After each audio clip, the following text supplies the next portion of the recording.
বনমালীপুর বিধানসভা এলাকা চষে বেড়াচ্ছেন এলাকার বিধায়ক গোপাল চন্দ্র রায়।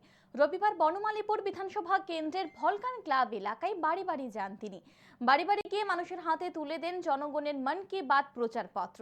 শনিবার বিধায়ক গোপাল চন্দ্র রায় অভিযোগ তুলেছিলেন পূর্ব থানায় ফোন করা সত্ত্বেও উনার কোনো নিরাপত্তার ব্যবস্থা করা হয়নি। এদিন আরক্ষা প্রশাসন থেকে গোপাল চন্দ্র রায়ের নিরাপত্তার ব্যবস্থা করা হয়। এদিন বিধায়ক গোপাল চন্দ্র রায় সংবাদ মাধ্যমের মুখোমুখি হয়ে জানান উনার নিরাপত্তার ব্যবস্থা করায় তিনি খুশি, তবে আগে থেকে উনার নিরাপত্তার ব্যবস্থা করা হলে উনাকে হত্যার হুমকি দেওয়ার সাহস পেত না দুষ্কৃতীরা। তিনি এই দিন রাজ্য সরকারকে জুমলা সরকার বলে আখ্যায়িত দেন। তিনি অভিযোগ করেন নির্বাচনের আগেই বিজেপি যে সকল প্রতিশ্রুতিগুলি দিয়েছিল সেইগুলি পূরণ করা হয়নি।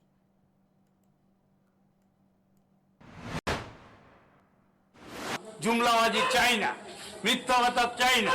আপনারা জানেন যে ভিশন ডকুমেন্টে 18তে আসার আগে যেই প্রতিশ্রুতি দিয়েছিল ত্রিপুরার যে সবাই স্বর্গে বাস করার কথা, এখন বাকি রয়েছে শুধু চাঁদে গিয়ে বাড়ি দেব এই কথা বলা।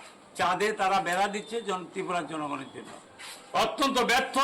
আমি জুমলা শব্দটা কেন বলছি, এটা আমার কথা নয়, আমাদের স্বরাষ্ট্রমন্ত্রী অমিত শাহজির কথা।